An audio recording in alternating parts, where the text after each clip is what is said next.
Quiero saludarlo, darles la bienvenida a esta primera actividad del segundo semestre de las actividades del CAT, de la Facultad de Humanidades. Este segundo semestre tenemos una planificación bastante ambiciosa.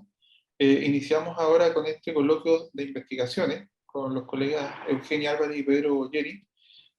También este viernes vamos a iniciar con una colega española que inaugura o inicia un miniciclo de charlas sobre motivación, mensaje en el contexto de formación en educación superior.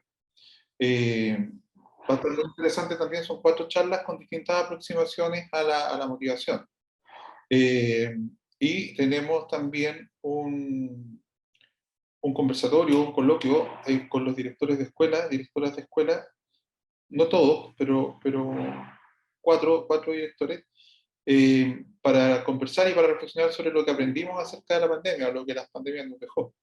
¿Ya? Y también tenemos un proyecto que estamos iniciando ambicioso para empezar a generar investigación desde el CAT, y tenemos cápsulas que vamos a ir sacando a partir de unas semanitas más, cápsulas técnicas sobre uso de recursos tecnológicos y cápsulas de salud mental, ¿ya?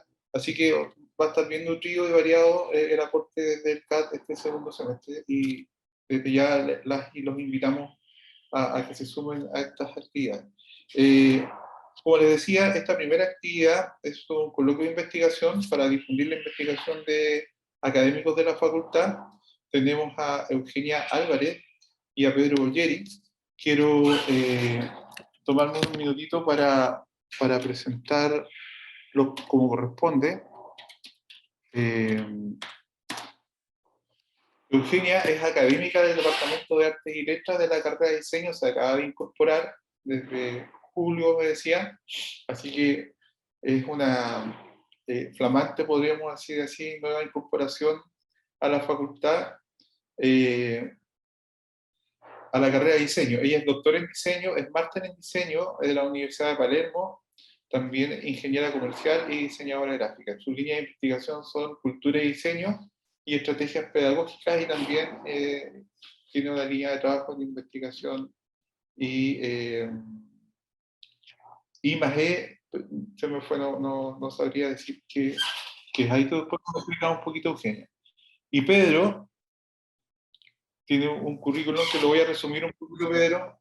Es psicólogo licenciado en Psicología de la Universidad de Chile, es magíster en Psicología Clínica de la Universidad de Santiago, tiene una serie de postítulos y diplomados en terapia familiar sistémica, en dramaterapia, psicodrama, etc.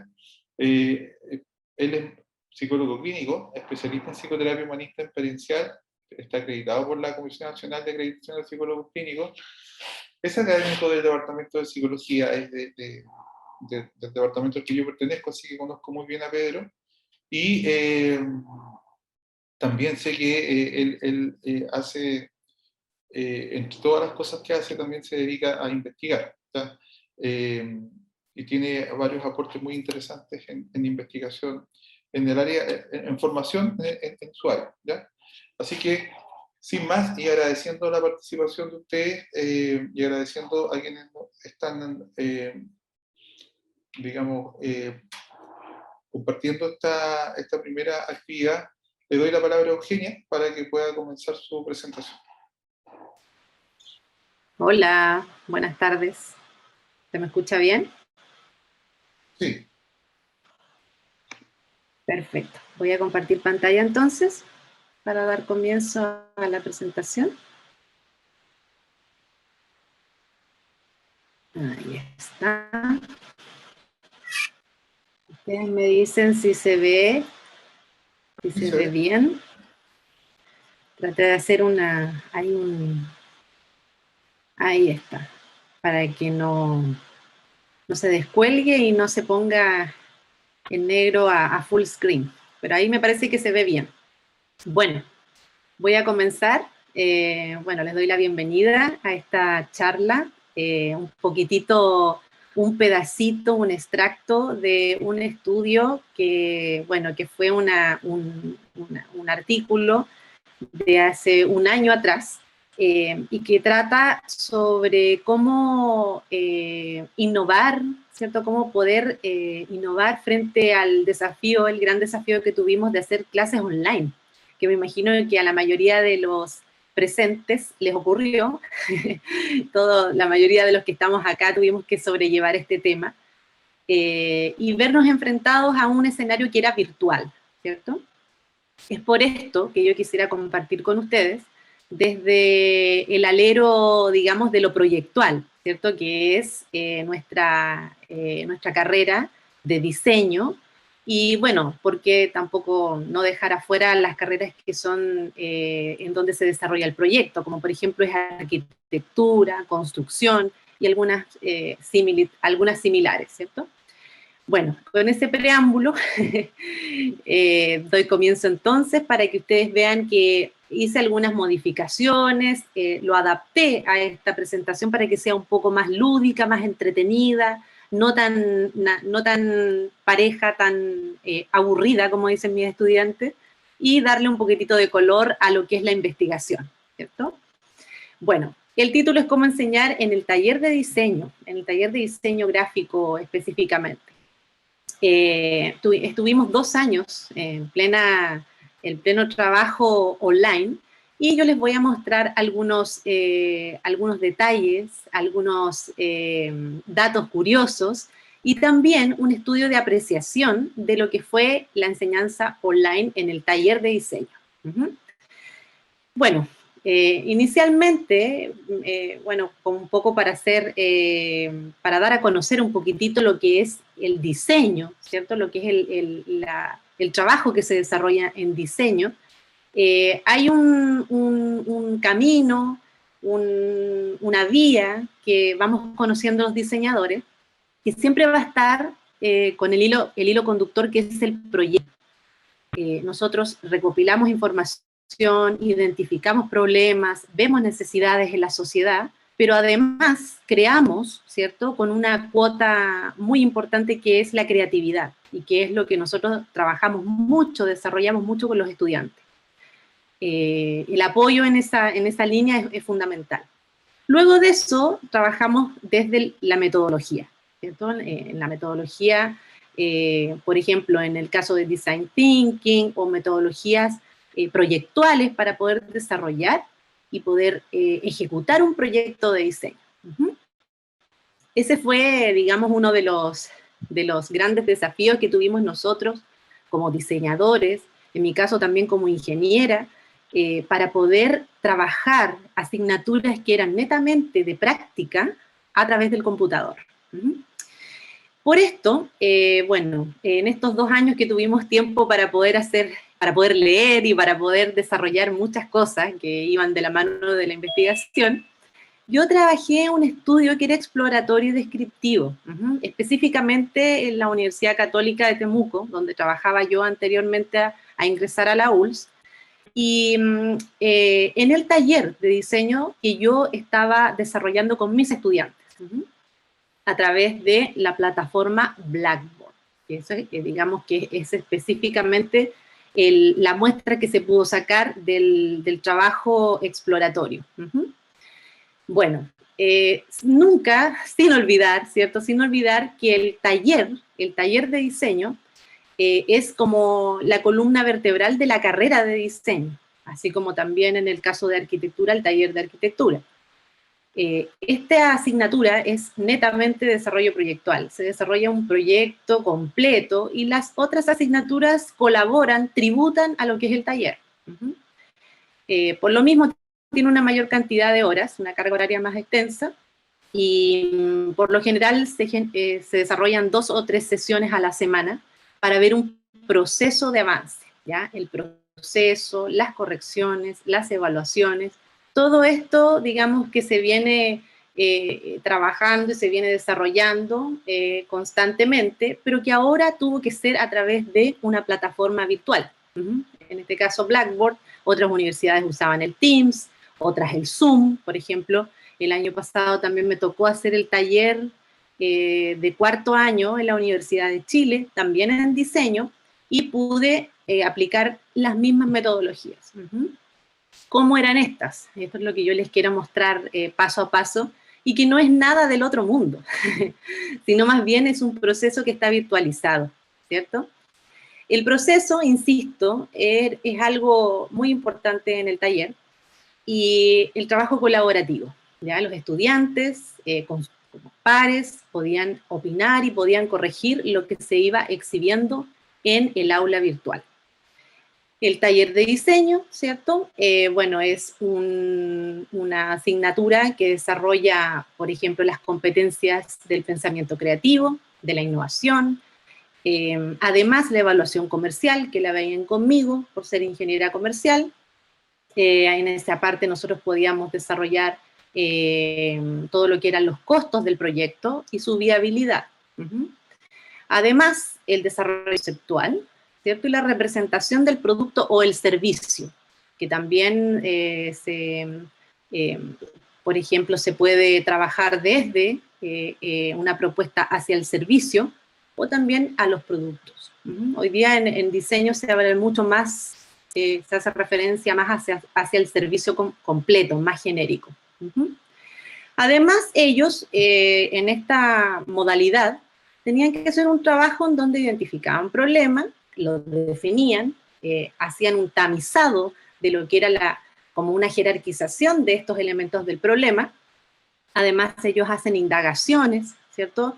Hacen recopilación de información, la analizan, la ordenan, y para que ellos puedan apoyar el proceso creativo. Para esto también hay técnicas y hay, digamos, lluvias de ideas, ¿cierto? Varias técnicas que son más específicas para poder desarrollar la parte de la innovación y luego llegar a una propuesta que sea mucho más conceptual, ¿cierto? Algo más concreto. También ahí me salté un paso.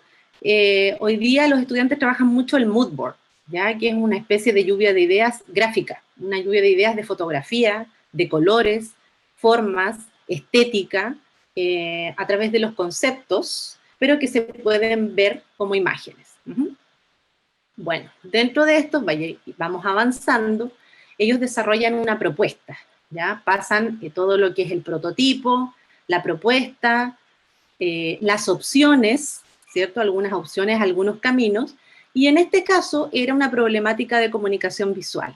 Para esto ellos definieron un grupo objetivo, que se los voy a mostrar a continuación, y elaboraron distintas propuestas para poder hacer ese puente, ¿ya? El puente de la comunicación a través del soporte digital.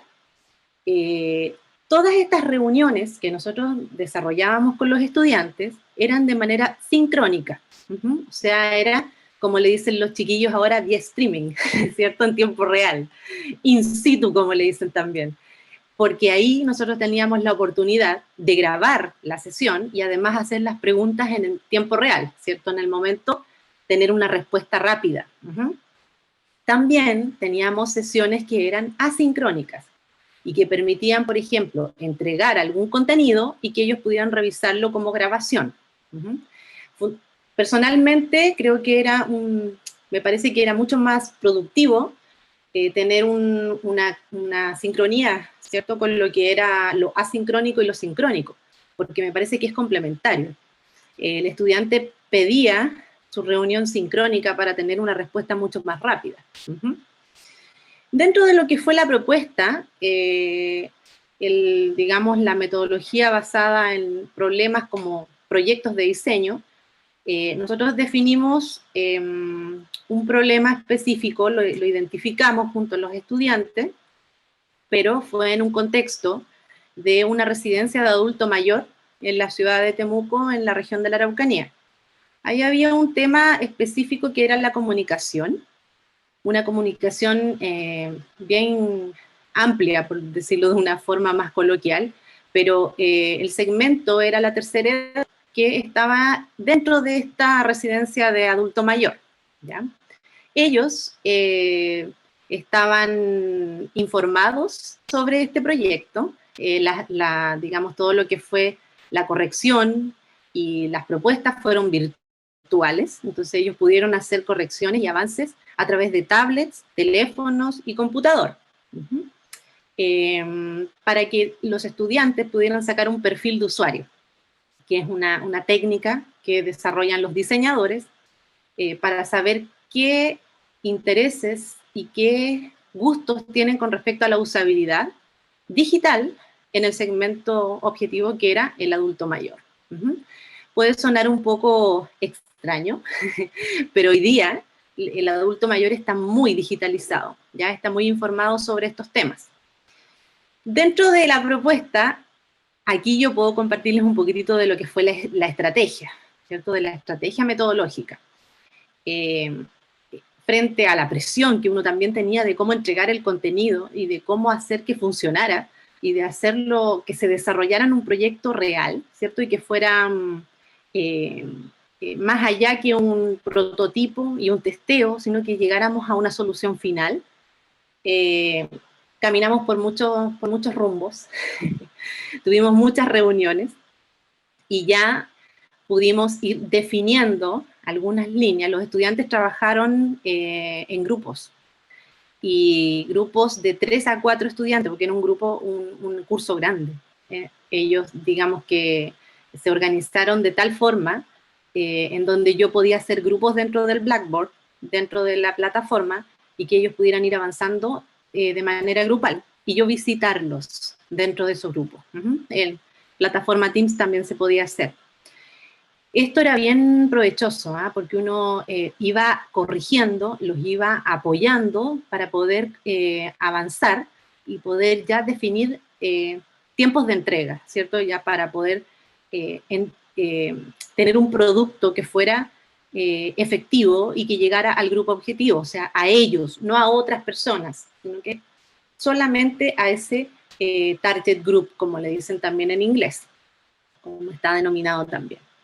Gracias a estas sesiones, ¿cierto? Sincrónicas y asincrónicas, nosotros pudimos desarrollar maquetas virtuales. Las maquetas eran como lo que se conoce hoy día mock-up, ¿cierto? Que son estas fotografías que nos acercan a la realidad y que más que a nosotros se le acerca al cliente, al usuario, a este segmento, para que pudieran ver, pudieran visualizar cómo este proyecto se concretaba y se llevaba a cabo a través de esta maqueta. Los 4 meses que trabajamos juntos fue 100% virtual. Algunas reuniones yo las pude realizar de manera presencial, pero sola. Ya no pude ir con ningún estudiante, ni con un grupo, ni nada de eso, sino que teníamos que tener reuniones virtuales.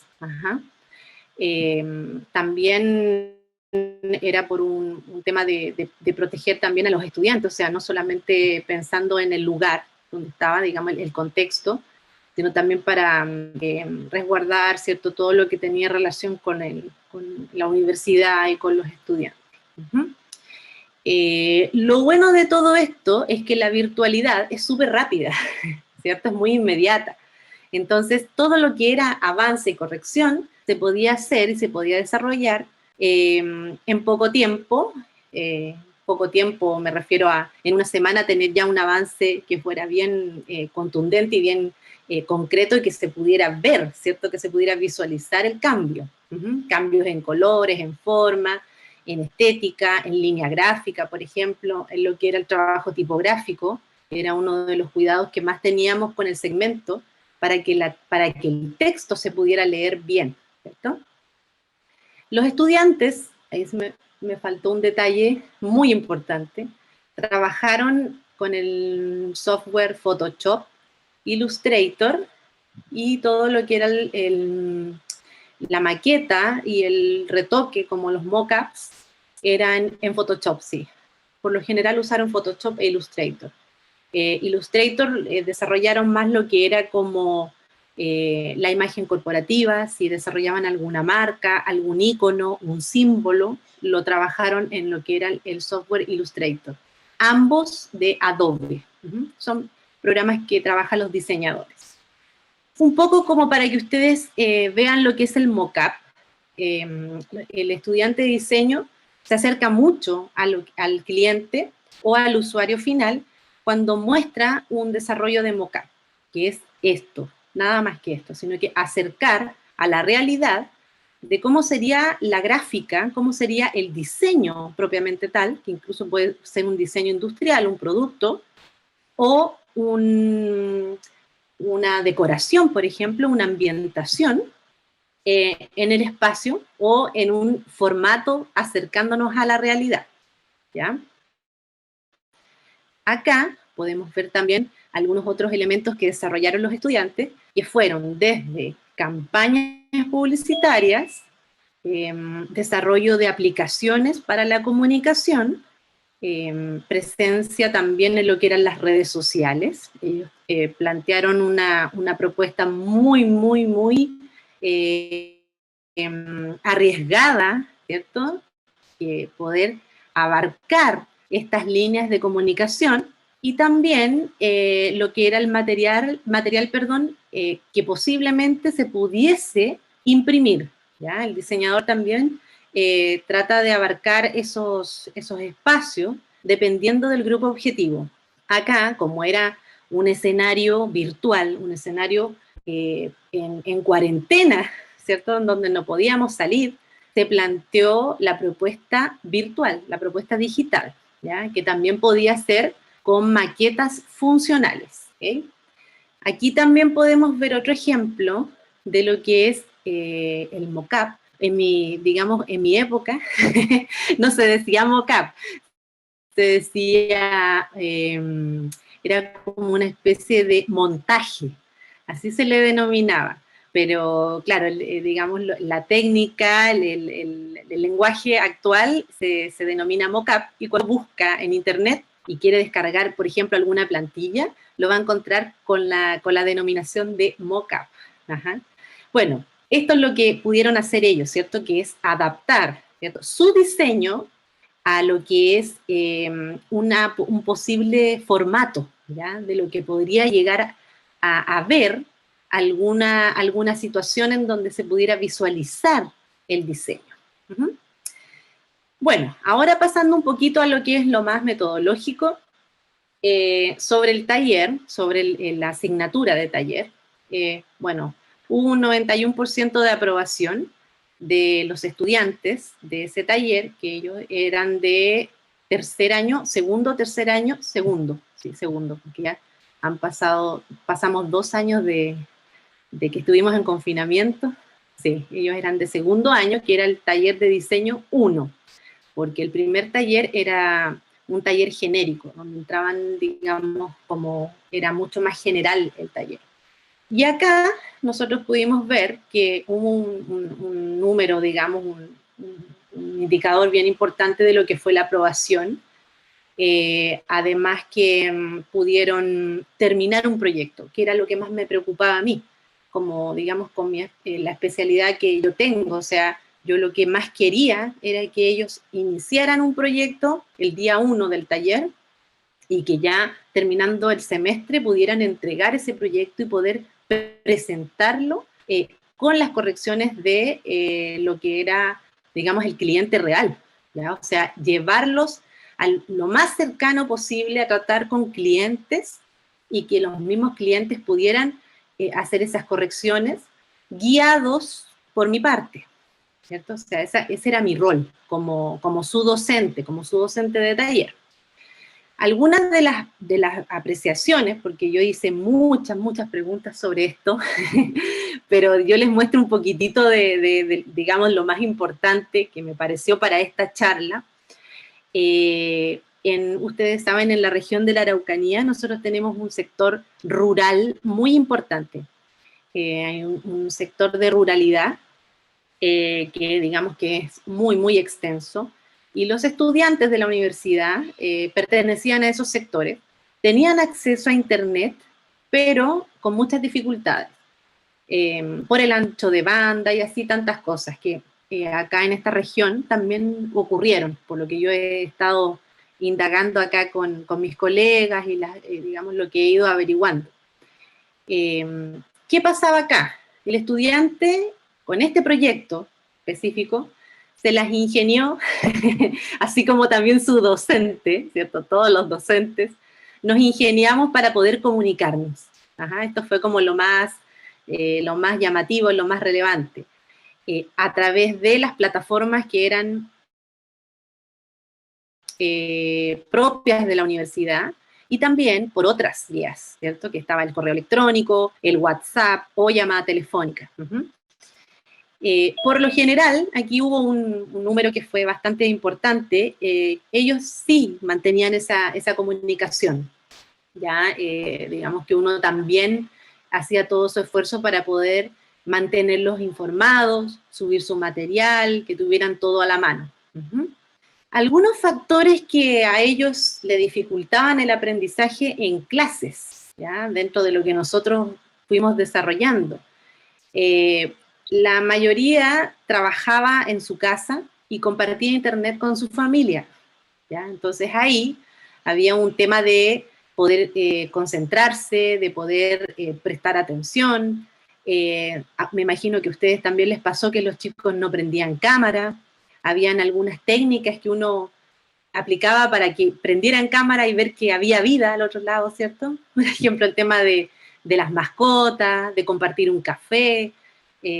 Habían algunas formas de poder activar eso, pero por lo general los estudiantes tenían un problema que afectaba directamente su trabajo en clase. O sea, ellos sobrevivieron a a esta pandemia igual que nosotros, ¿cierto? Como todos, pero ellos tenían varios temas como la situación mental, como se hace referencia ahí en el gráfico. Y bueno, ya para ir cerrando un poquito aquí todo lo que les he compartido, que insisto, es solo un pedacito de todo lo que he venido indagando, todo lo que he venido estudiando con mis propios grupos de estudiantes.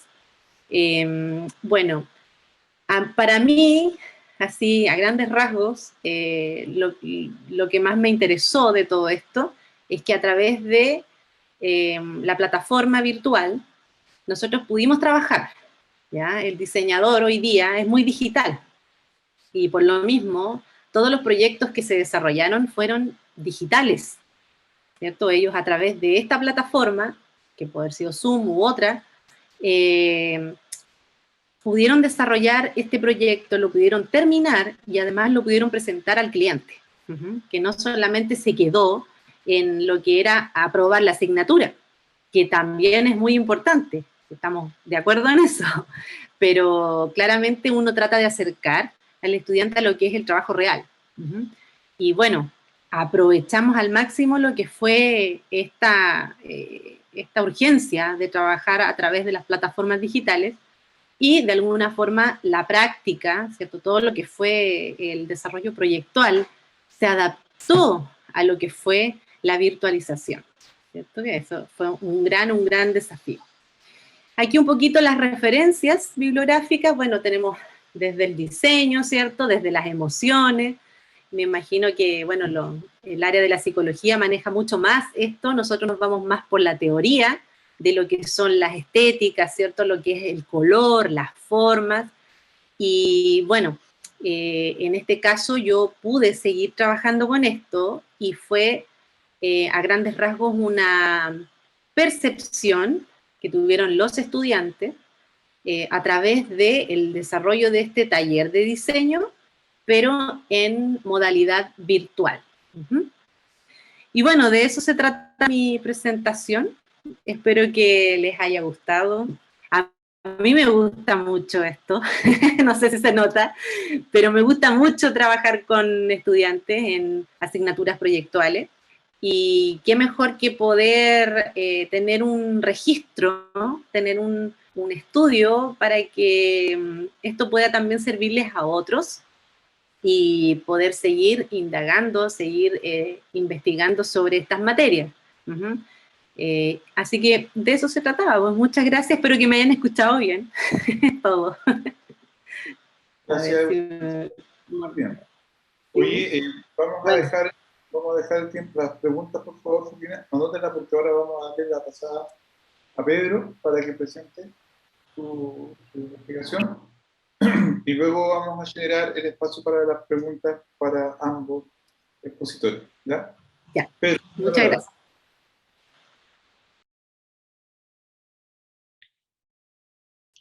¿qué pasó con Pedro? Ahí está. ¿Está ahí sin micrófono, Pedro? Te digo que justo estaba preparándome un café y ya no fue nomás. Pensé que iba a tener más tiempo.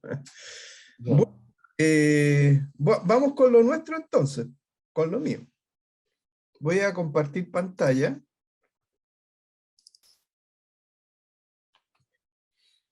Y esto se hace...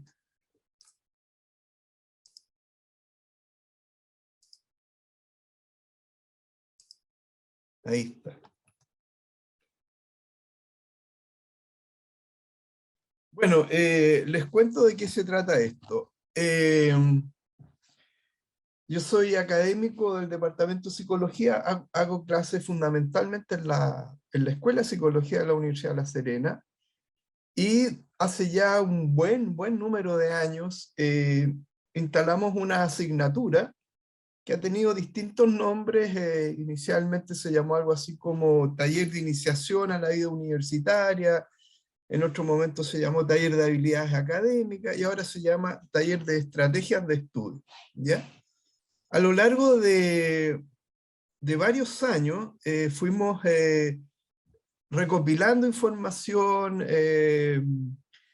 inventando, digamos, desarrollando, diseñando distintas actividades para aplicarlas con los estudiantes, y así a través del tiempo se fue configurando una especie de modelo de cómo podríamos ayudar, ¿no es cierto?, a mejorar el desempeño académico de los estudiantes, ¿no? Incorporando elementos, ideas, ¿no es cierto?, modelos también de distintos y diversos autores, ¿ya?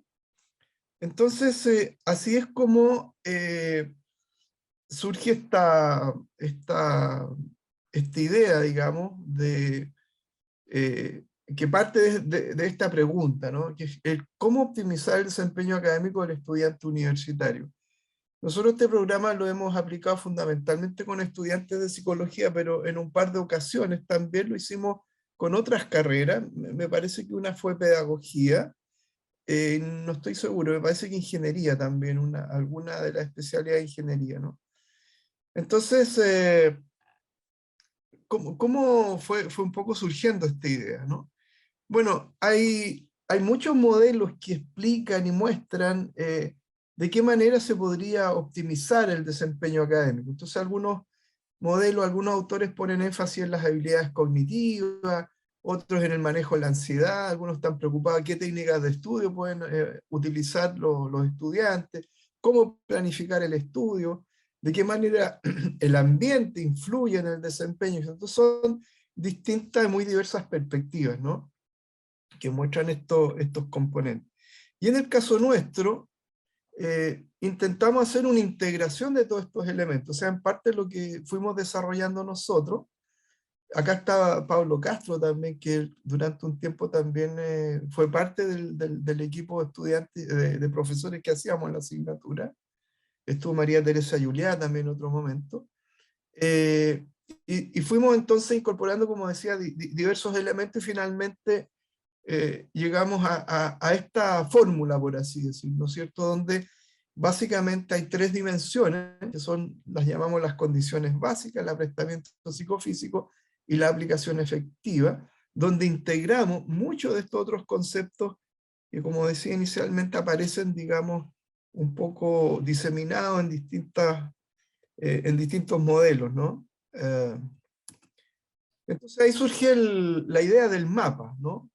El mapa, que es, ¿no es cierto?, el concepto que reúne, ¿no es cierto?, esta idea del modelo multidimensional de aprendizaje activo. Así lo denominamos. Es un nombre bastante grandilocuente, ¿no? El mapa, ¿ya? Entonces el mapa considera básicamente tres dimensiones, que son, como decía, las condiciones básicas, el aprestamiento psicofísico y la aplicación efectiva. Ahora bien, en cada una de estas dimensiones existen también una serie de factores que tenemos que tener en cuenta en el momento que vamos intentando, ¿no es cierto?, apoyar el desempeño académico de los estudiantes, ¿no? En la primera dimensión de condiciones básicas, los factores que hemos determinado, establecido, son lo que llamamos el estilo de vida sano, la motivación intrínseca y la organización personal. Esas serían las condiciones básicas. Es lo que llamamos el aprestamiento psicofísico, la segunda dimensión. Está el factor de disposición corporal, el factor de atención plena, y el factor, ¿no es cierto?, de regulación emocional. Y finalmente, lo que llamamos la aplicación efectiva, la dimensión 3, están los factores de aprovechamiento de clase, toma de apuntes, estudio autónomo, comprensión lectora, afrontamiento de evaluaciones y revisión de resultados. Estos elementos que yo señalo acá, estos componentes, aparecen en algunos otros modelos, pero no están integrados, o sea, no forman un conjunto, sino que son énfasis distintos que dan algunas otras propuestas. Entonces, el primer componente, que son las condiciones básicas, ¿no es cierto?, que ya mencionamos, el estilo de vida sano, la motivación intrínseca y organización personal, que serían sus factores.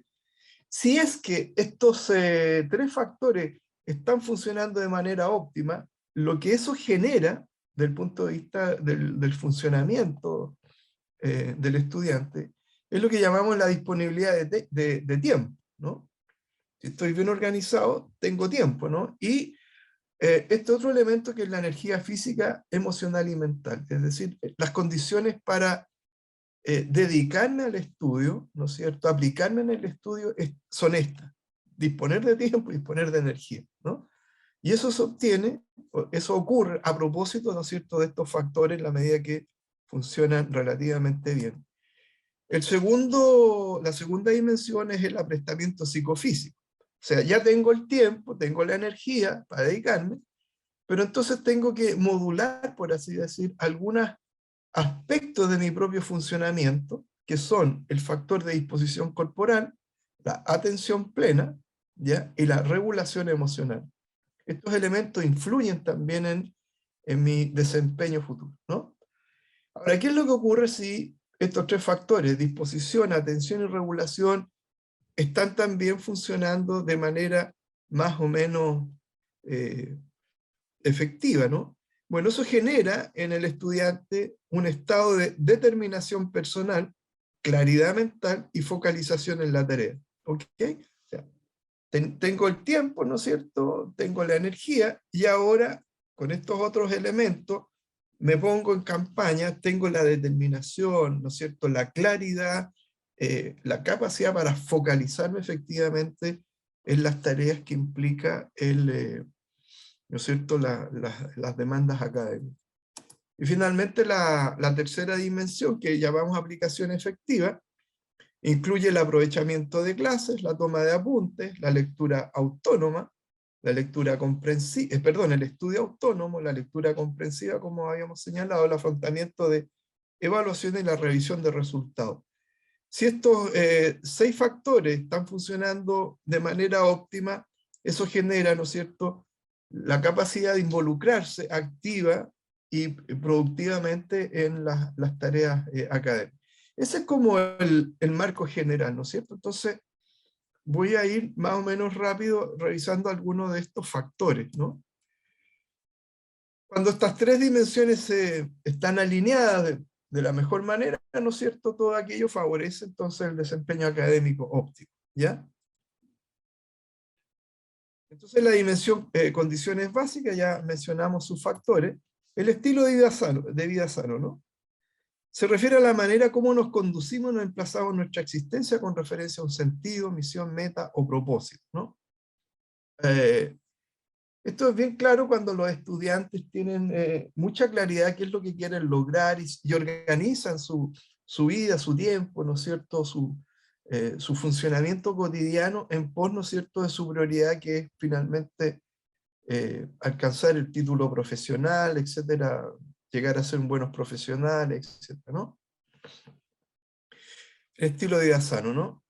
Entonces, el tema es que en el estilo de vida sano hay una serie de comportamientos sinérgicos, ¿no es cierto?, que se van potenciando para mantener, ¿no es cierto?, nuestra conducta en esa línea, o sea, poder ser capaces, por ejemplo, de discriminar cuáles son las situaciones más favorables, poder neutralizar los elementos distractores, etc., ¿no? Decimos ahí entonces que la coherencia entre el sentir, pensar y el actuar, ¿no? Eso sería, en función de ese propósito que sería entonces, como decía, la condición, ¿no es cierto?, que me permite avanzar en mi proyecto, en este caso profesional, ¿no? El segundo factor dentro de la dimensión de condiciones básicas es la motivación intrínseca, ¿no? La motivación personal, lo que se llama automotivación, también se le llama motivación intrínseca o autodeterminación, ¿no es cierto? Es un impulso del propio sujeto, ¿no? En dirección de aquello que verdaderamente es genuino y significativo para nosotros, ¿ya? Este es un elemento de primer orden, ¿no? Vemos que muchos estudiantes con una muy buena capacidad intelectual no tienen la suficiente motivación, y hay una diversidad de situaciones cotidianas, elementos, digamos, distractores que simplemente los llevan de un lado a otro. Cuando la motivación es fuerte, se cultiva la motivación en pos de esa meta que queremos alcanzar, pareciera ser que las cosas andan mucho mejor, ¿no? Cuando hay motivación intrínseca, ¿no es cierto?, eso genera diferentes consecuencias, ¿no es cierto?, hacer que es más fácil mantener el esfuerzo y la concentración en una tarea. A propósito de lo que comentaba la colega de la carrera de diseño, ¿no? Ahí se ve claramente cuando un alumno está muy motivado, lo mismo que en arquitectura, o sea, pueden pasar 2, 3 días, ¿no es cierto?, donde ni siquiera duerme porque es tan importante, digamos, eso que estás haciendo que te mantiene el esfuerzo, ¿no? La intención de hacer bien la tarea, ¿no? Sacar adelante una tarea, digamos, el propósito, ¿no es cierto?, más allá de obtener alguna recompensa económica, ¿no? Lo hago porque me gusta, ¿no? Etcétera, ¿no? La organización personal contiene dos elementos que son el manejo del tiempo, la administración del tiempo y la gestión del ambiente del estudio, ¿no? Algunos de los modelos que les comentaba al inicio ponen harto énfasis en el tema de la administración del tiempo, o sea, cómo gestionamos el escaso tiempo del que disponemos, ¿no? Hacerlo lo más productivo posible, ¿no? Para nosotros es una cuestión fundamental, y una de las cosas que llama muchísimo la atención, pues estas son asignaturas que se hacen una asignatura que se hace con estudiante de primer año, es que después de hacer este tema, ocurre que verdaderamente los cabros están muy asombrados de cómo una cantidad de tiempo enorme de su vida, ¿no es cierto?, la ven cómo se desperdicia, ¿no? Bien. Okay.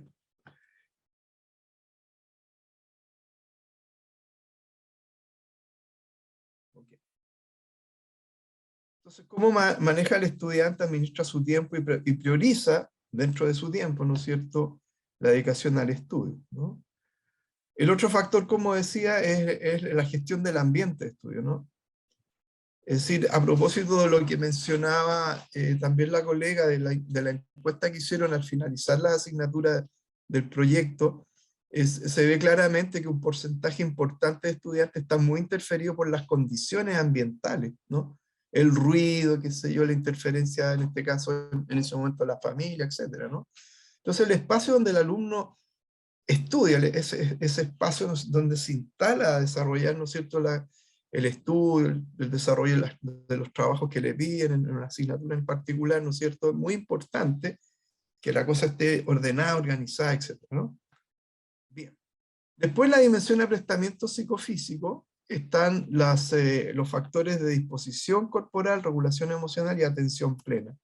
Bueno, la disposición corporal es el modo en que nuestro cuerpo participa, digamos, cuando nos dedicamos a estudiar. Ahí nos encontramos con una serie de cosas, por ejemplo, muchos estudiantes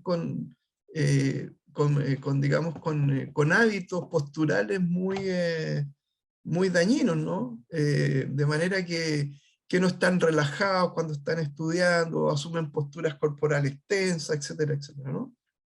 Esa disposición, ¿no es cierto?, corporal se configura por el tono muscular, la postura y el nivel de energía. No vamos a entrar en ese detalle, pero disposición corporal. Ahora, la regulación emocional sería el segundo factor, ¿no? El rendimiento, el desempeño académico no solo depende, digamos, de las habilidades cognitivas, un factor fundamental, sin duda, ¿no? Pero también tenemos que saber manejar, ¿no es cierto?, nuestras emociones, nuestros estados de ánimo, ¿ya?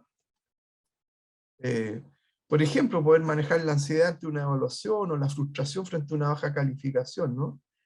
La regulación emocional es un factor fundamental para afrontar entonces diversas tareas, desafíos y presiones de la vida académica.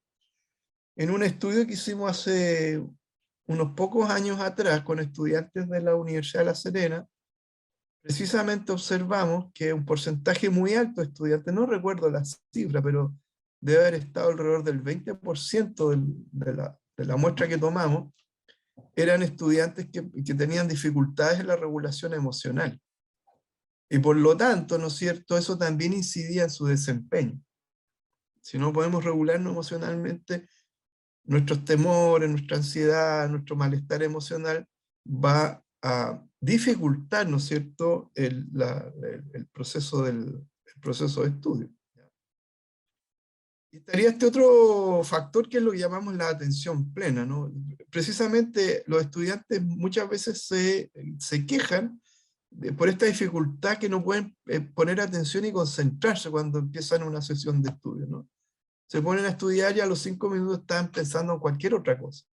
Bueno, eso está relacionado con una serie de situaciones, sin duda, probablemente preocupaciones muy reales del momento actual, incluso cosas que se arrastran desde atrás, del pasado, digamos. Pero el tema es cómo podemos ayudar a los estudiantes a entrenar esta capacidad para direccionar y mantener su propia atención central en la tarea que les interesa abordar. O sea, en el fondo, neutralizar esas interferencias que vienen y que nos sacan del tema al que nos queremos aplicar, ¿ya? Bueno, ahí está, entiendo que en la universidad se están haciendo talleres de lo que se llama el mindfulness, ¿no?, la atención plena, que es una práctica, es una técnica para mejorar, ¿no es cierto?, la disposición atencional, básicamente, ¿no? Y que tiene efectos muy positivos, como mejora la concentración, ¿no es cierto?, mejora la regulación emocional, mejora el bienestar psicológico, etc., ¿no? Y finalmente está la dimensión 3 de aplicación efectiva, que en general los modelos, a propósito de cómo estudiar, digamos, dan mucho más importancia a estos factores que son más bien habilidades académicas, ¿no? Aprovechar las clases, tomar apuntes, el estudio autónomo, la lectura comprensiva, etc., ¿no? Entonces, el primer factor dentro de esta dimensión es el aprovechamiento de clases, ¿no? Es curioso, pero suele ocurrir que los estudiantes cuando salen del liceo y entran a la universidad, una de las primeras cosas que hacen es empezar a faltar a clase. Como que se sienten libres, ¿no? Entonces hacen un poco lo que quieren. Es problema porque realmente el tema de las clases es muy importante, estar en clase es muy importante, ¿ya? En el caso nuestro, la Universidad de La Serena, el propio reglamento académico establece exigencias mínimas de asistencia, como el 50% de las clases teóricas, el 70% de las clases prácticas. Entonces hay una exigencia mínima, ¿no? Pero esta cosa de ir a clase es muy importante, ¿no? Porque hay una parte del aprendizaje que ocurre dentro del aula, no solo porque generalmente los profesores, los docentes ponen, digamos, algunos conceptos fundamentales en una materia, conceptos que son de utilidad para que el estudiante después, ¿no es cierto?, pueda entender de mejor manera los textos de estudio, los artículos que tienen que leer, ¿no? En el caso de humanidades es particularmente importante porque el volumen de lecturas que tienen los estudiantes de las carreras de humanidades, ¿no es cierto?, es mucho mayor que tal vez de otras carreras, ¿no? Hay otra cosa que ocurre también en el espacio del aula, ¿no es cierto?, es que no es solo el tema de la materia, sino que también se genera la vinculación interpersonal entre los estudiantes y con los profesores, ¿no? Y eso también, algo que es muy importante, va a potenciar las habilidades comunicacionales, ¿ya? por otro lado, ejemplos que pone el académico, discusiones, reflexiones que se hacen dentro del aula, también son importantes, y si no está en clase el estudiante se las pierde, ¿no? La toma de apuntes. Evidentemente, el tomar apuntes en clase también es una habilidad básica, ¿no? Que es muy bueno poder desarrollar al máximo. A veces yo estoy en clase y veo a los alumnos que están callados mirando, sin ninguna actividad, digamos, ¿no? O están pegados al celular, por supuesto. Y claro que es importante, apunten, ¿no? Ayuda muchísimo aquello. Por una parte, cuando el alumno estudia, ¿no es cierto? Por una parte está recogiendo los textos, los artículos, ¿no es cierto? Están incluidos en la bibliografía de cada asignatura, pero el tomar apuntes, ¿no es cierto? Aporta una información muy importante, ¿no es cierto? Porque esos conceptos que desarrolla en clase el docente nos permiten entonces después comprender e integrar la información que se extrae de los textos que vamos leyendo, ¿no? El estudio autónomo. Sabemos que una parte de la formación, como lo estábamos explicando, ocurre dentro del aula, pero el estudio autónomo sin duda también es un factor muy importante, ¿no? Cuando uno solo con un grupo de compañeros, ¿no es cierto?, aborda de manera sistemática y en profundidad alguna materia, ¿no? Ya no solo con el objetivo de escuchar solamente, como el caso de la sala de clase donde uno escucha y toma algunos conceptos, sino que aquí se trata de asimilar e incorporar esa materia al conjunto de conocimientos ya adquiridos, o sea, tenemos que hacer lo propio, ¿no? Sin duda que es una acción muy importante para lograr un buen desempeño, ¿no? Dentro del estudio autónomo, evidentemente una cosa fundamental es la planificación del tiempo, ¿no? Ya algo habíamos mencionado aquello, ¿no?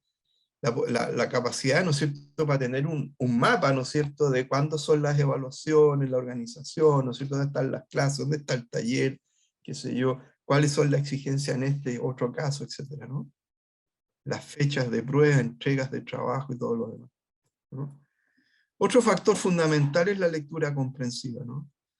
Esto que alguna vez escuché para mí es re importante, porque cuando nosotros somos niños y comenzamos a asistir a la escuela a los 5, 6, 7 años, ¿no es cierto?, aprendemos a leer, ¿no? Yo me acuerdo que aprendí a leer en el primer año en que estuve. En esa época no había el jardín infantil ni nada de eso. Aprendí a leer. Pero después de aprender a leer, ¿no es cierto?, leemos para aprender, ¿ya? Después que aprendemos a leer todas las materias posteriores, ¿no es cierto?, la historia, el castellano, qué sé yo, el inglés, todo lo que nos va pasando, ¿no es cierto?, usamos la lectura para aprender sobre aquello. Si no tenemos incorporada la lectura, difícilmente podemos aprender otras materias, ¿no? Entonces aquí es fundamental la lectura comprensiva, ¿no? Es tal vez la competencia fundamental de un estudiante universitario para afrontar las exigencias académicas. Bueno, y a propósito del tema que vimos acá en el país recientemente, que hubo muchas críticas y todo lo demás, por ahí salió un tema, alguien publicó un artículo, algo por el estilo, un estudio que se hizo, donde se especificaba que más del 80% de los chilenos no comprenden lo que leen, son analfabetos funcionales. O sea, pueden juntar las letras y deletrear las palabras, las pueden juntar, las pueden leer, pero la comprensión de lo que leen está en un nivel muy mínimo, ¿no? Y es una dificultad, digamos, ¿no? Es una dificultad importante, ¿no? Y como digo, a pesar de que hay estudiantes con una buena capacidad intelectual, no tienen hábitos lectores, ¿no? Y se sienten sobrepasados, sobre todo en carreras del área de las ciencias humanas, ¿no? La lectura comprensiva es importante, ¿no? Hay métodos de lectura comprensiva que hay que poner en juego.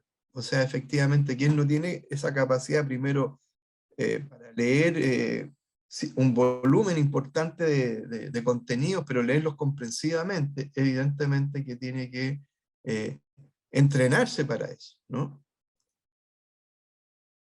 Después está el afrontamiento de las evaluaciones, que en general en la universidad son pruebas escritas, orales, pruebas de desempeño, trabajo en general, ¿no es cierto?, las presentaciones o disertaciones y la conducción de dinámica. En el caso nuestro, tenemos pruebas de desempeño, ¿no? Cuando el estudiante tiene que aprender a aplicar un test de inteligencia, ¿no?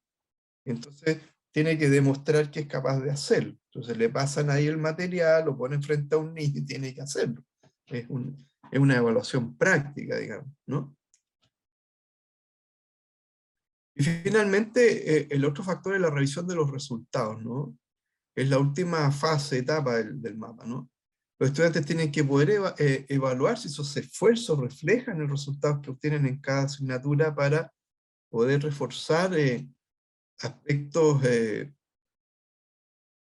facilitadores o modificar lo que obstaculiza para ellos un buen desempeño, ¿no? Hay estudiantes que en ocasión uno entrega notas, sube las notas al Moodle, por ejemplo, los estudiantes no hacen ni un comentario, sacaron un 4, un 3, un 7, es como lo mismo. No tienen ese hábito de consignar sus notas, ver cómo van, y si tienen duda ahí donde el profesor, algunos pocos lo hacen a veces, de ir a defender una nota, ¿no es cierto?, de ver por qué se equivocó, por qué esa pregunta está mal o bien, ¿no? No ocurre mucho eso. Bueno, esto es parte también un poco el efecto de los años de pandemia. ¿Bien? Entonces, ahora, ¿qué es lo que quiero explicar? Todos estos factores que acabo de señalar, ¿no es cierto? ¿Cómo trabajamos con ellos? ¿No? Entonces, esto es lo que yo llamo el proceso de optimización. Primero, la conceptualización del factor. O sea, explicamos en qué consiste, sus ventajas, sus desventajas, cómo está armado, cómo funciona. Tener claro. Enseguida, tenemos dispositivos para una autoevaluación. El estudiante tiene que evaluar, ¿no es cierto?, ese concepto en sí mismo. Por ejemplo, motivación intrínseca. Sabemos que es importante. Definimos en qué consiste, lo contrastamos con la motivación extrínseca y otras cosas. El estudiante entonces autoaplica, ¿no es cierto?, un cuestionario de motivación intrínseca. Y ahí puede ver en qué parámetros la motivación intrínseca está mejor y en cuáles no, ¿no? Esto lo lleva a algún tipo de reflexión, ¿ya?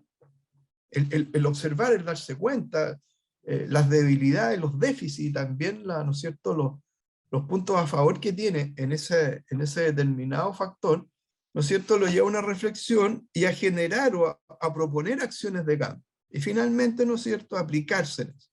Entonces, este es un círculo virtuoso que nos permite ir abordando cada uno de los factores que ya describí, con el fin, ¿no es cierto?, de ir evaluándolos, de que el estudiante reflexione sobre eso, genere acciones de cambio y se aplique. Ahora, esto no es ni una garantía que los estudiantes lo hagan efectivamente. Sin embargo, yo diría que hay un porcentaje no menor de estudiantes que se lo toman bastante en serio y de verdad modifican comportamiento y les permite, digamos, optimizar efectivamente su desempeño, ¿no? Cuando se dan cuenta cómo pierden su tiempo al mirar, por ejemplo, hacen un análisis del uso del tiempo, por ejemplo, ¿no? O cuando optimizan, por ejemplo, el tomar apuntes en clase, ¿no? O cuando comienzan a practicar una técnica para regularse mejor emocionalmente, ¿no? Entonces hay una serie de efectos positivos que observamos que verdaderamente ocurren, pero seguro que también hay un porcentaje importante de estudiantes que pasan la asignatura porque responden las pruebas, qué sé yo, hacen los trabajos que se les pide, necesariamente llegan al punto de la aplicación de aquello que ellos mismos, ¿no es cierto?, se han propuesto como acciones de cambio, ¿ok? Entonces acá este es un ejemplo que usamos cuando mostramos a los estudiantes el mapa, ¿no? Entonces les pedimos que hagan una pequeña reflexión, y en este caso acá tenemos todas las dimensiones y los factores, y les pedimos entonces que ellos nos señalen en cada factor si ellos consideran que su desempeño es deficiente, regular, bueno, excelente. Esta es una primera aproximación que más o menos nos permite visualizar dónde tiene que ir el énfasis para algún estudiante en particular en términos de un mejor desempeño en ese factor para optimizar finalmente el desempeño académico, ¿no? Bien, voy a dejar de compartir, eso era respecto al mapa. No sé cómo estamos de tiempo, Mauricio. Estamos llegando ya, o sea, para cumplir 30 minutos te quedan 5 minutos o 4 minutos, ¿ya? Ya, entonces voy a compartir de nuevo rápidamente. Les voy a mostrar acá, en este caso, Esta es la dimensión 1, condiciones básicas, estilo de vida sano. Por ejemplo, ¿cómo lo hacemos? Que yo expliqué el circuito, ¿no es cierto? Pero en este caso ya lo habíamos explicado. Y mostramos, por ejemplo, algunas actividades y tareas. Por ejemplo, en el caso del estilo de vida sano, los estudiantes tienen que desarrollar cuestionarios de autocuidado y estilo de vida, también un cuestionario sobre calidad del sueño, también desarrollan una actividad en torno a las metas personales, hacen un análisis del FODA personal, ¿cómo se llama?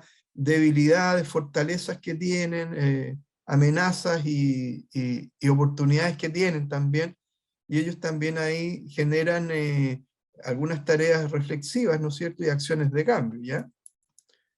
Entonces, por ejemplo, acá es la explicación, cuando explicamos lo que es el estilo de vida sano, sinérgico, hacemos el contraste, por ejemplo, entre el estilo de vida sano y el estilo de vida que llamamos entrópico, ¿no? Como uno va en la línea del incremento de la energía personal, el bienestar físico, el bienestar emocional, la claridad mental, y el otro polo, vemos la dispersión, el malestar, las conductas erráticas, ¿no? Entonces, estas explicaciones van contextualizando la idea que queremos que el estudiante asimile. Ahí tiramos algunas imágenes mostrando ese estilo de vida, y por el contrario el estilo de vida entrópico.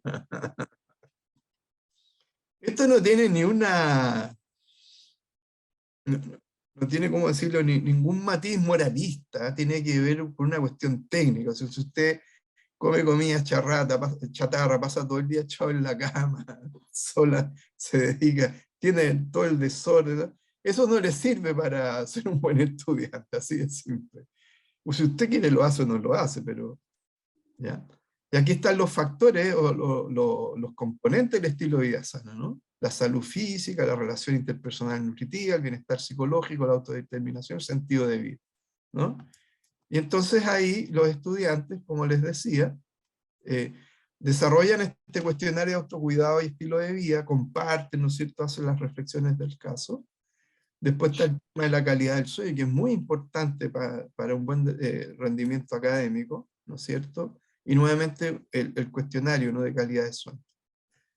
Ya, yo lo dejaría hasta ahí, ¿ah? No meter más cosas. Muchas Bien, gracias. Muchas gracias. ya. Oye, las dos presentaciones muy interesantes. Obviamente que por el tema de tiempo se entiende que alcanzaron a presentar una parte nomás de todo el trabajo, así que queda la curiosidad por seguir conociendo más del trabajo. Yo quiero dar la palabra a quienes quieran preguntar, profundizar o reflexionar acerca de lo presentado por Eugenia y por Pedro. También Eugenia puede preguntar a Pedro, Pedro a Eugenia, ¿ya? Queda Mauricio, abierta la palabra. Mauricio, ¿me escuchan? Que estoy... Sí, Pablo. Sí, bueno, yo quería hacer un comentario general que me alegra que se produce lo que uno siempre espera, que es que haya reflexión sobre la docencia. Entonces, por distintos caminos, ambos colegas lo que están haciendo es eso. Ahora, en el caso particular de Pedro, que lo conozco más, me alegra y siempre he admirado. Pablo, se fue la voz.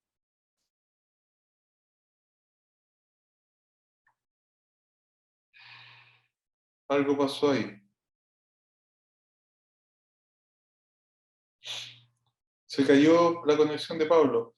Mientras Pablo vuelve, a lo mejor alguien quiere seguir comentando o preguntando. Yo, Mauricio, yo quiero hacer Lo digo ya. una consulta. Bueno, agradecer primero a Eugenia y a Pedro por sus presentaciones. Em, quisiera hacer una pregunta a Eugenia. No sé si tanto pregunta, sino que más yo creo que en relación de cómo sientes después de haber desarrollado esta investigación en otro contexto, ahora instalar a lo mejor de lo que son tus proyecciones en seguir con esto y cómo lo ves tú de lo que fue atractivo de alguna manera trabajarlo de forma virtual y cómo ahora tú lo puedes desarrollar acá en un nuevo contexto, tanto, ¿no es cierto?, del sector de la región y también en relación a la docencia. ¿Cómo hace qué se integra? ¿Ya? ¿Qué es lo que se integra para ti ahora? ¿Cuál es el desafío de integrar, ¿no es cierto?, en esta asignatura? Lo pregunto porque siento que también, como tú mencionabas, que en la Araucanía también hay un territorio muy amplio. Acá en la cuarta región también tenemos sectores que están muy lejanos, en la cual creo que y de lo que tiene también relación con esta vinculación con el medio desde la universidad, cómo se puede potenciar también, y a lo mejor puede ayudar llegar a estos sectores que son más alejados. Me imagino, mientras tú estabas haciendo tu exposición, me imaginaba, no sé, lugares lejanos donde a lo mejor necesitan también de algún tipo de desarrollo que necesiten del diseño. Ya supongamos un lugar apartado, no sé, supongamos en La Higuera, la comuna de La Higuera, y necesitan mejorar un espacio ya para la actividad física, ya que no lo tienen. Entonces, ¿cómo llego allá si a lo mejor no me voy a poder transportar con mi estudiante? A lo mejor también puedo utilizar la tecnología bajo estos proyectos y que ellos, los clientes, estén alejados, ¿no es cierto? Y puedan también evaluar esto.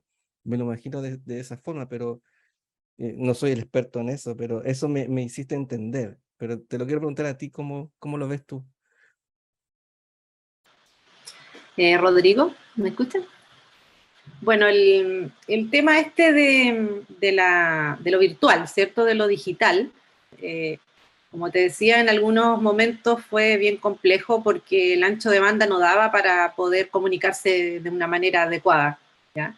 Incluso para descargar las grabaciones era complejo.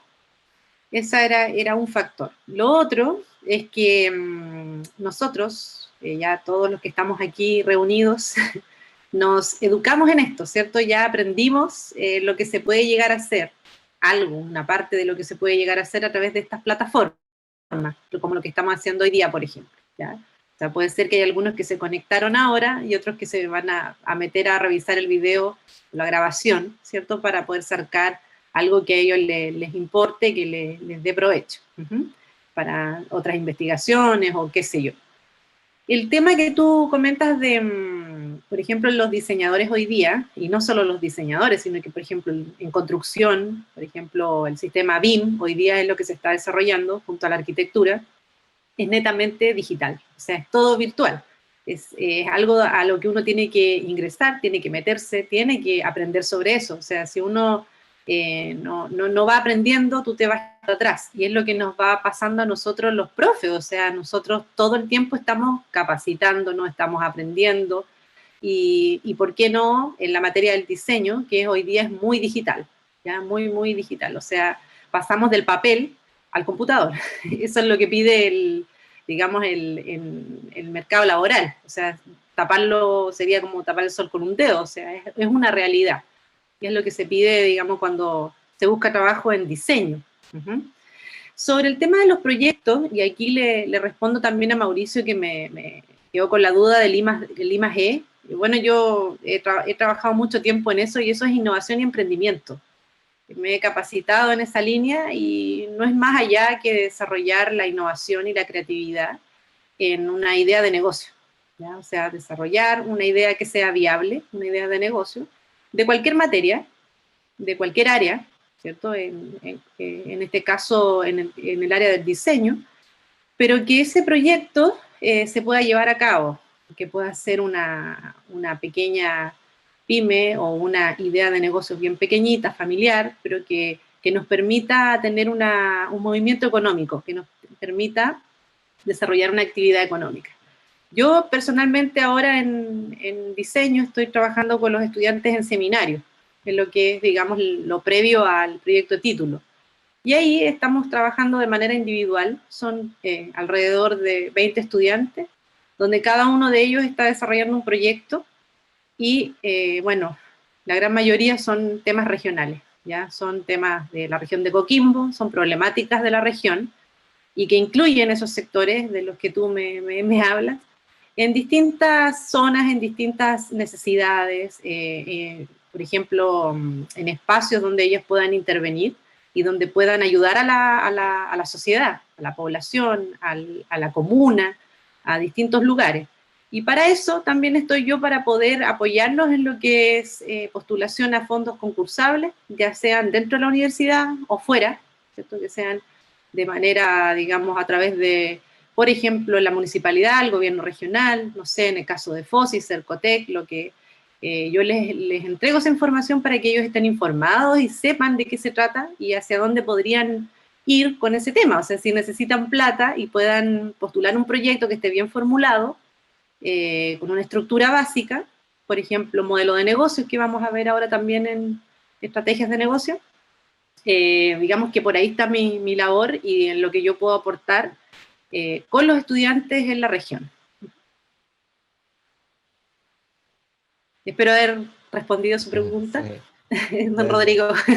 Gracias, Eugenia. Gracias. Súper. Gracias. Queda circulando la palabra.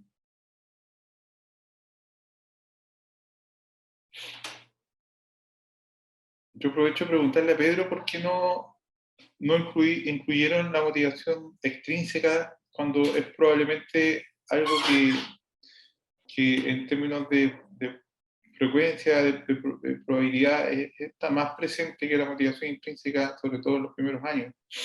Los estudiantes tienen que estudiar o aprender muchas cosas que no les motiva intrínsecamente, digamos.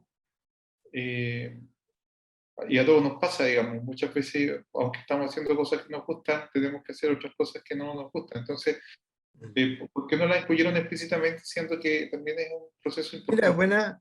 buena pregunta. Ahora que tú lo mencionas, no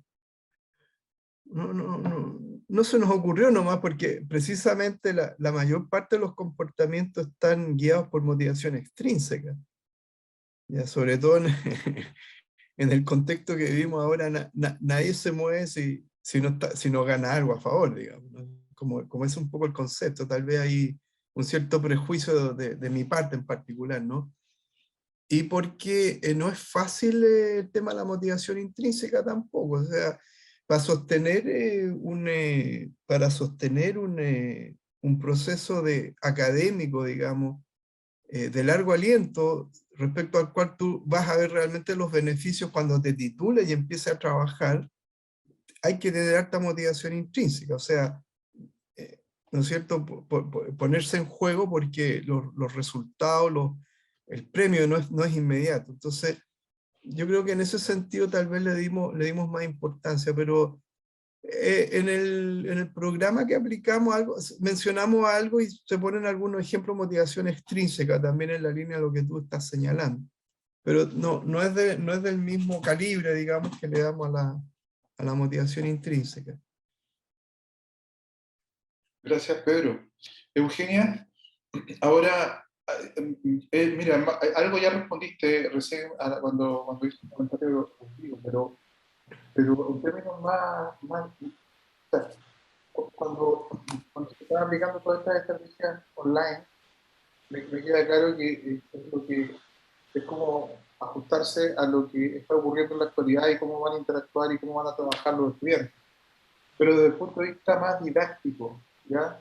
Desde el punto de vista más didáctico, del cambio de didáctica, por decirlo así, cuando estábamos haciendo clases presenciales y luego tuvimos que cambiar a clases online, ¿cierto?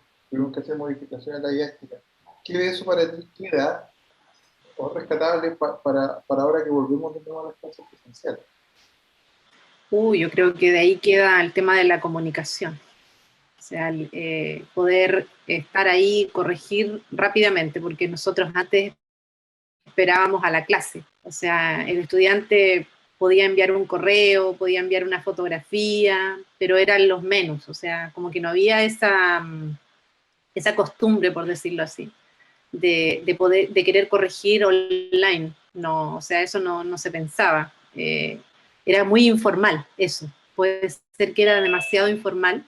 Y luego de la pandemia y de esta metodología toda virtualizada, ya como que se vio algo más cotidiano. la inmediatez también que responde a las nuevas generaciones. O sea, los estudiantes de primer año, no sé, con los chicos de 20 años, ellos quieren una respuesta rápida, o sea, quieren algo que sea rápido para poder hacer el cambio rápido.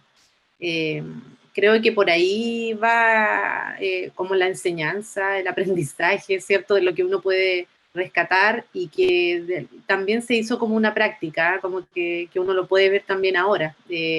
Por ejemplo, seguimos usando el Moodle, el Classroom, no sé, en la misma plataforma de Phoenix que tienen ustedes, donde uno puede ir también informando al estudiante, como plataformas más oficiales. Ajá. Pero la mensajería instantánea, yo creo que llegó, se quedó en la educación, y claro, es también una forma de mantenerse informado rápidamente y para poder hacer cambios muy rápidos. Comparto, Eugenia, gracias.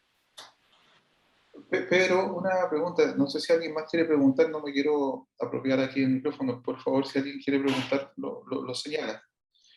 Pedro, yo veía el modelo y está muy, muy interesante como para desarrollar un instrumento por cada uno de los factores, dimensiones, y que a su vez ese instrumento permita a llegar a algún nivel de evaluación del impacto del modelo. Por ejemplo, uno puede hacer la hipótesis que los estudiantes que obtengan puntajes más altos en cada una de las dimensiones deberían tener un rendimiento más alto también, ¿cierto? Pero independientemente de la evaluación del instrumento, ¿tienen algún tipo de feedback de que eso ocurra o no? Tú señalabas que había estudiantes que se lo tomaban en serio y hacían todo el proceso de reflexión y de cambio, lo hacían en serio, digamos, y otros lo hacían por cumplir nomás, como suele ocurrir en general en todo.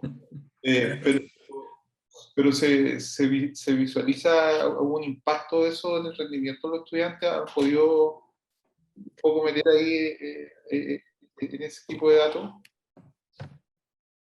Sí, sí y no, porque no tenemos datos duros, por así decir, ¿no? Como datos objetivos. Pero el reporte de los estudiantes sí nos da la información de qué sirve la cosa. En el caso de los estudiantes que efectivamente se aplican y todo, ¿no? Mira, qué sé yo, hay algún trabajo que en algún momento tienen que hacer sobre el tema que no es exactamente un cuestionario, pero es como un cuestionario. Los factores que generan pérdida de tiempo. Cuando estamos estudiando el tema de la administración del tiempo, ¿cuáles son los factores que te generan pérdida de tiempo? Esas cosas que uno hace y las hace y resulta que después al cerrar el día o la semana te gastaste 10, 20 horas y no contribuyó para nada en este objetivo que es el estudio y todo aquello, ¿no? Y efectivamente ha ocurrido que un cierto número de alumnos después se acerca y dice, oiga, profe, me di cuenta que yo gasto mucho tiempo, mire, restringí, ¿no es cierto?, las horas del chateo con mis amigos, me preocupé, estoy preocupado ahora de hacer actividad física todos los días. O sea, hay pequeños cambios, ¿no? Ahora, la medida de cuánto eso finalmente va a impactar en el desempeño, eso no lo tenemos, ¿ya? No es más, como te digo, que esta evaluación personal que hacen algunos estudiantes respecto a que eso les sirvió.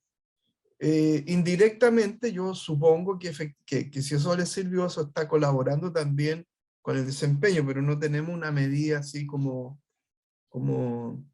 directa, digamos, ¿no? Lo que tú dices me parece interesante, tal vez algún instrumento que nos permita después correlacionar, ¿no es cierto?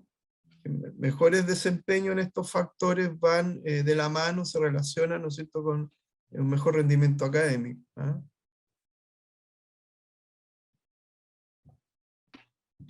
Bien. ¿Hay alguien más que quiera opinar o preguntar? O si tú ya como para ir cerrando Sí, esta... yo solo quería decir una cosa que es admirable, ¿no?, en Eugenia, ¿no?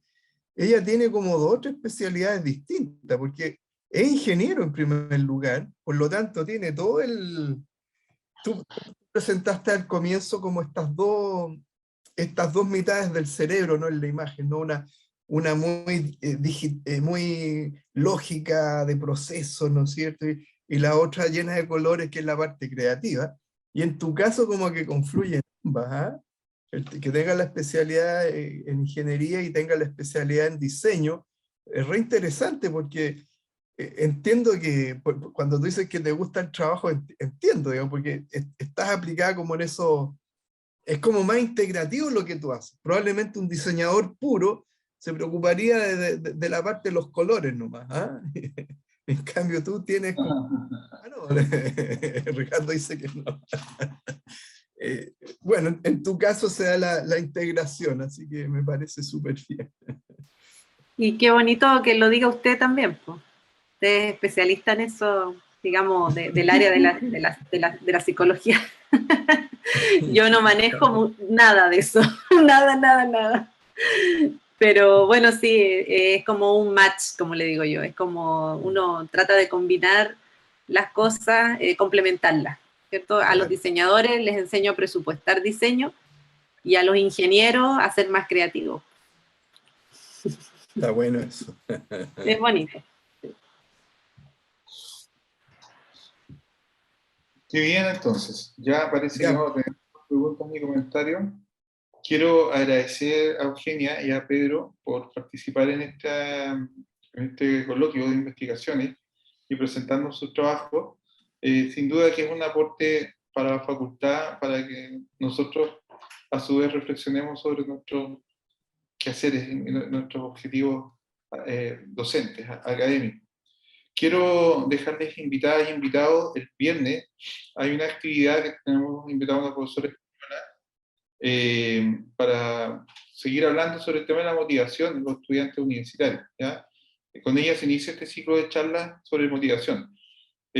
Nos cuesta mucho conseguir invitados internacionales y conocer propuestas interesantes, digamos, de otros ámbitos. Entonces, sabemos que el viernes es el Día del Funcionario acá en la universidad, pero no pudimos cambiarlo.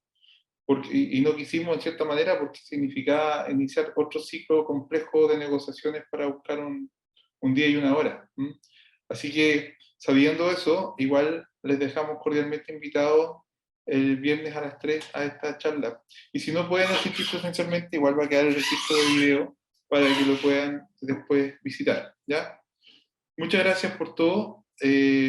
Damos entonces por iniciado este ciclo de actividades del CAT del segundo semestre del año 2022.